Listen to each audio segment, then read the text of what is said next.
Hello, welcome to episode 307, another 7 curious, interesting things. So let's crack on. First one is mosquito to drone combat, although that poor thing there is actually a moth and it's just about to get minced. But that proves the concept.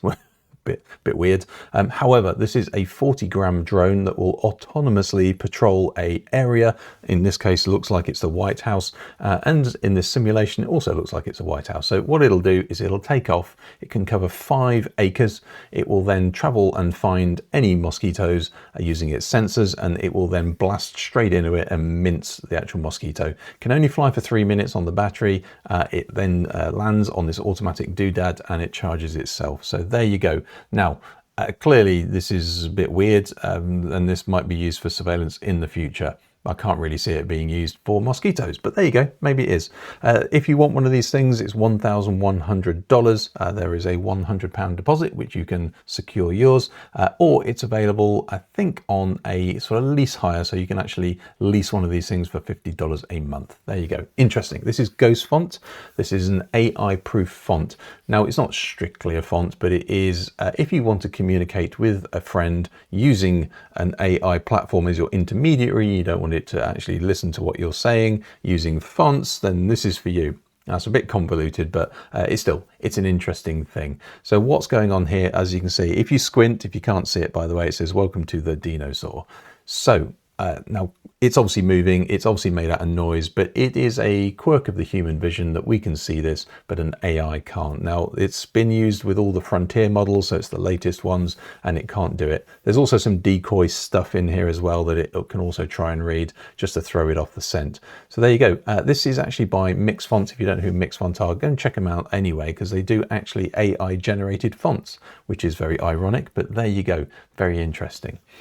This is Urkel, which is the ultimate robot knockout legend competition. It's just happened. Now watch watch the robot on the left. It's just had its head clean knocked off. That was very exciting. So this is possibly one of the first robot to robot competitions I've seen that I've been impressed by.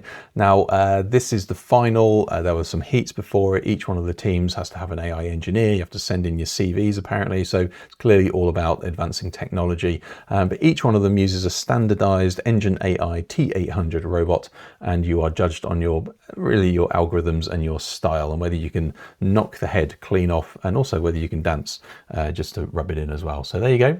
That's in China, obviously. Very interesting. This is a great plugin. This is by Josh Pigford, and it's a plugin for Amazon.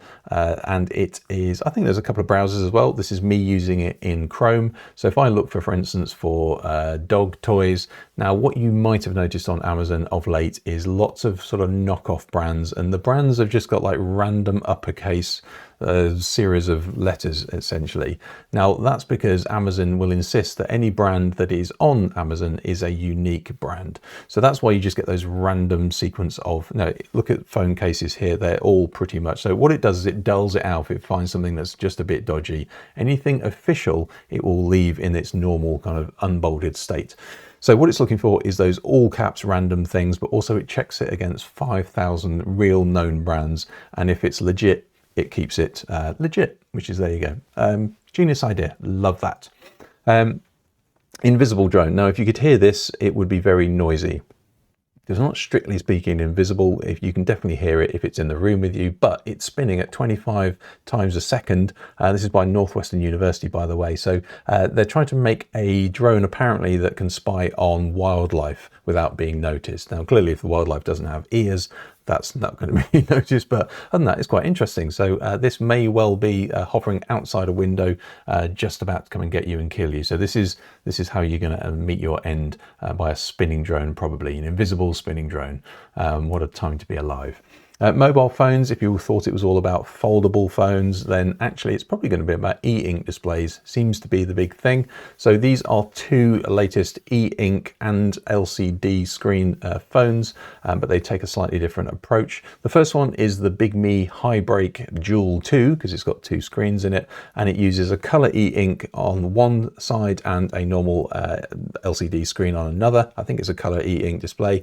However, it's bonded into the same device. However, we also have the Hisense A10, which is weird because I think the A10 is also a media player for Hisense, but let's look beyond that.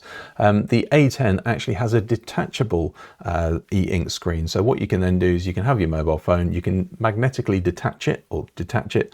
You can use it separately to read your books, whatever you want to do, and you can snap it back on, which is excellent. So there you go, detachable and or not e-ink screens embedded into phones. Who'd have thunk?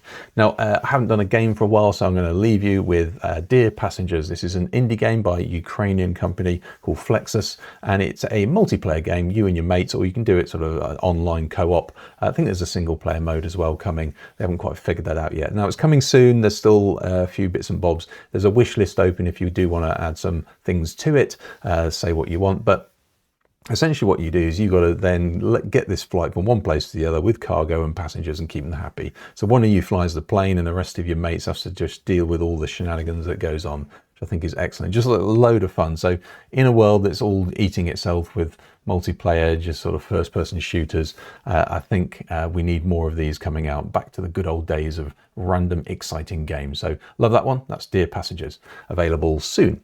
Hopefully that was interesting. Hopefully it was useful. If it was, give it a like, give it a subscribe, and I'll see you again next week.